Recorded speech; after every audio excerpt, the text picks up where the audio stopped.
आचार्य। आज chapter summary में आपसे डिस्कस करूंगा chapter number 2 motion in straight line की summary. So basically this is a part of optical physics program in the chapter summary and which is designed with the purpose to give you a brief summary of the entire chapter within a span of let's say half an hour, so that you can visualize, you can analyze the entire chapter as a whole, and it will save your precious time and energy and certainly will prove to be boon for your exam preparation. So let's begin with that. So basically the chapter is chapter number 2. The name of the chapter is motion in a straight line. So इसमें जो सबसे पहला topic है वो है आपका position. Position जो topic है इसमें सब टॉपिक से आपका पोजीशन वेक्टर। पोजीशन वेक्टर में एक सिंपल सा एक्सप्रेशन किसी पॉइंट के कोऑर्डिनेट्स आपको दिए होंगे। मान लीजिए x y z कोऑर्डिनेट्स, तो पोजीशन वेक्टर आपका x i + y i + z के आ जाएगा। ये फर्स्ट टाइप का इसका सब टॉपिक है। जैसे मान लीजिए किसी पॉइंट के कोऑर्डिनेट से 1 2 3 आपसे पूछ ले बताइए पोजीशन वेक्टर क्या है, तो 2y + 3j + 4k, तो उस तरीके के क्वेश्चन। फिर आपसे पूछ ले बताइए ओरिजिन से डिस्टेंस कितना है, तो इसका मैग्नीट्यूड ले लीजिए स्क्वायर करके ऐड करके। फिर आपसे डायरेक्शन कोसाइन पूछ लीजिए, तो cos alpha xy r cos beta yy r cos gamma zy r और करने से आप निकाल सकते हैं। तो ये पोजीशन वेक्टर का बेस्ड क्वेश्चन इस तरीके से पूछा है। नेक्स्ट है इसमें टॉपिक वो है डिस्प्लेसमेंट का। तो डिस्प्लेसमेंट होता है final position vector minus initial position vector. तो आपने देखा पोजीशन वेक्टर को यूज करके ही डिस्प्लेसमेंट आता है, तो हर टॉपिक आपका इंटररिलेटेड है। तो पोजीशन डिस्प्लेसमेंट वेक्टर हो गया final position vector minus initial position. तो मान लीजिए आपको दे दिया कि पार्टिकल ए से बी में मूव करता है, ए के कोऑर्डिनेट से 1 2 3 बी के 4 5 6, आपसे पूछने बताइए डिस्प्लेसमेंट क्या होगा। तो फाइनल पॉइंट के कोऑर्डिनेट्स ले लीजिए, उसका पोजीशन वेक्टर निकाल लीजिए, माइनस इनिशियल का पोजीशन वेक्टर निकाल लीजिए, दोनों का डिफरेंस कर दीजिए, you will get it answer. तो इसमें आपका 3i + 3j + 3k के बाद वो हो गया डिस्प्लेसमेंट। अगला इसमें काम आता है मैग्नीट्यूड निकालना डिस्प्लेसमेंट का, तो स्क्वायर करके ऐड करके you will find magnitude of displacement. तो ये दो काम इसमें आपके हो गए।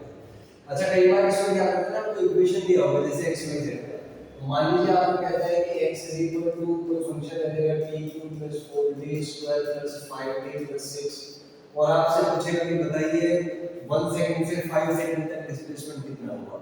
तो पहले t का वैल्यू 1 डाल दिया, 1 का कोऑर्डिनेट निकाल लीजिए, 5 का कोऑर्डिनेट निकाल लीजिए, दोनों का डिफरेंस कर दीजिए, you will find the displacement. तो इस तरीके के क्वेश्चंस इसमें पूछे जा सकते हैं।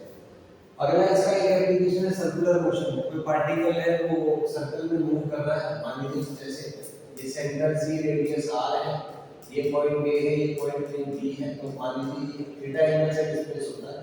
तो ये जो a से b का डिस्प्लेसमेंट है ये आता है आपका 2r sin थीटा। शॉर्टकट याद कर लीजिए, तो यहाँ से तो इससे आप डिस्प्लेसमेंट निकाल सकते हैं when the particle moves in circular motion and it moves through an angle theta.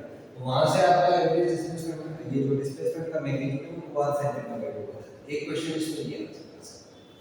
अगला है इसमें डिस्टेंस। तो डिस्टेंस एक्चुअली एक्चुअल पाथ में जो ट्रैवल होता है, तो ये मोशन की एनालिसिस करके उसके पीछे चलेंगे पार्टिकल के, तो उसमें सब्सट्रैक्शन नहीं होता, तो उसको टाइम इंटरवल्स में ब्रेक कर लीजिए। तो जहां जहां पार्टिकल मूव कर रहे हैं उसकी एक्चुअल पाथ लेंथ आप ऐड करते चलिए, तो वहां से आपका डिस्टेंस वाला क्वेश्चन आ जाएगा। थोड़ा सा मुश्किल है क्योंकि एनालिसिस आपको करनी पड़ती है। तो ये आपका डिस्टेंस का फंडा है। अगर इसी को सर्कल वाले क्वेश्चन में लगाएं तो a से b का डिस्टेंस है r * थीटा होगा, जहां पे थीटा रेडियन में होना चाहिए, तो सर्कल वाला फंडे से आप इसको डिस्टेंस इस तरीके से निकाल सकते हैं। तो ये पोजीशन वाले टॉपिक के 3 सब टॉपिक्स हमने उसमें देखे। फिर सब टॉपिक में रिलेटेड क्या-क्या फैक्ट्स हैं ये हमने डिस्कस करके नेक्स्ट जो इसमें टॉपिक आता है वो आता है वेलोसिटी। तो वेलोसिटी के बारे में कुछ बातें जैसे वेक्टर क्वांटिटी है, डायमेंशन m1 t-1 होता है, SI मीटर पर सेकंड, cd सेंटीमीटर पर सेकंड। वेलोसिटी के जो टाइप्स हैं, 2 टाइप्स के उसको कैटेगराइज किया जा सकता है on the basis of time duration. One is average velocity, another is instantaneous velocity.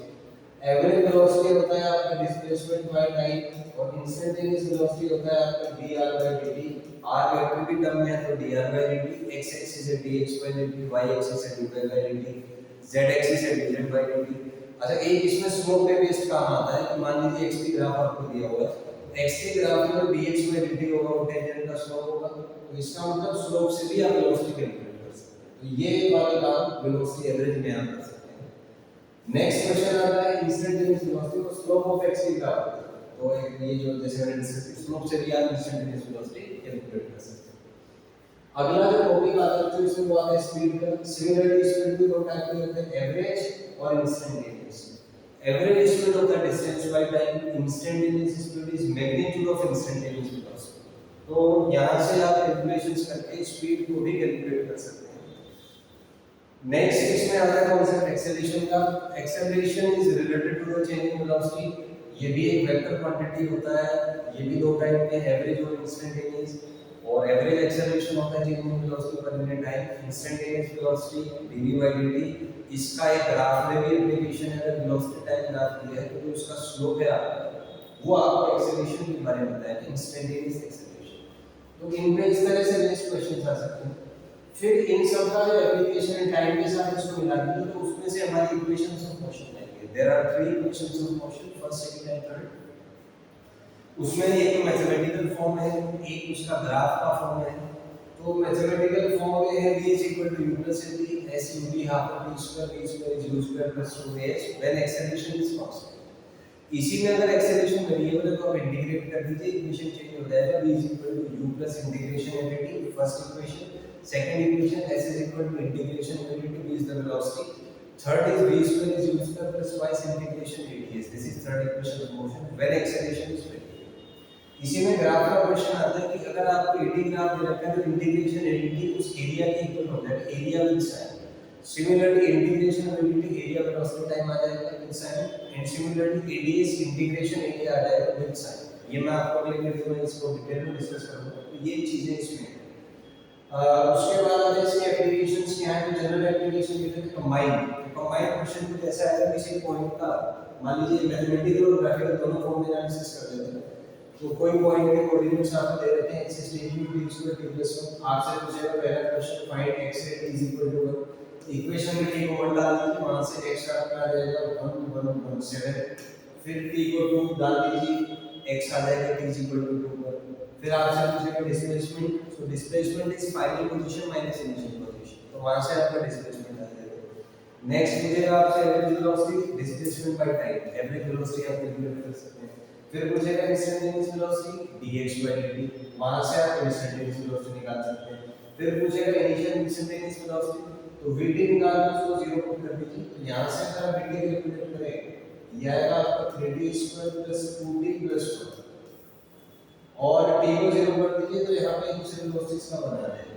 इस तरह से क्वेश्चन आ सकते हैं। फिर पूछेगा वेलोसिटी v = इस क्वेश्चन में t को 1 डाल दीजिए तो वेलोसिटी 1 बना जाएगा। फिर पूछेगा आपसे चेंजिंग वेलोसिटी, दोनों का डिफरेंस कर दीजिए, चेंजिंग वेलोसिटी आ गया। फिर पूछेगा आपका एवरेज एक्सेलरेशन, तो average acceleration is changing velocity per unit change in time, तो वहां से आपका यहां से एवरेज एक्सेलरेशन आ जाएगा। One of the format is this. Another format is vt graph. मान लीजिए vt ग्राफ आपको दिया हुआ है, एरियाज दिए हुए हैं। तो यहां से अगर आपसे डिस्प्लेसमेंट पूछे तो displacement is integration of vt। तो इसमें आपको एरिया विद साइन ऐड करना है, हो जाएगा a1 - a2 + a। लेकिन इसी में क्वेश्चन आता है डिस्टेंस निकालना। तो ध्यान रखिए डिस्टेंस में तो माइनस नहीं आएगा। तो यहां से अगर हम डिस्टेंस निकालना हो तो आएगा mod v dt, या तो ऐसे निकाल दीजिए, या इसको a1 + a2 + a3 फॉर्म से आप डिनोट कर सकते हैं। तो आप देख सकते हैं कि एक सिंगल क्वेश्चन से, एक सिंगल आप कह सकते हो वीडियो में आपके पूरे चैप्टर की समरी हमने डिस्कस कर ली, मेन पॉइंट्स डिस्कस कर ली, क्या-क्या एप्लीकेशन है, क्या-क्या उसके various uses. We have discussed that in a very short span of time. So that is the basic thinking behind optimal physics, this chapter summary concept, so that you can revise the entire chapter within very few time, very limited time, so that you can understand the various topics, the subtopics, the facts, concepts and tricks related to the questions asked in the exams, and all of that thing into a single video.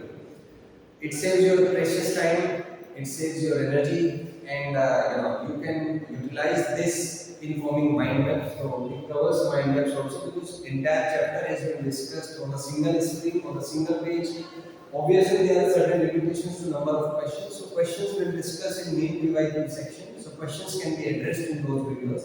But these videos are especially for NEET crash course, or for JEE main crash course, or even for JEE advanced if you are preparing for that, because we have discussed all the entire cases.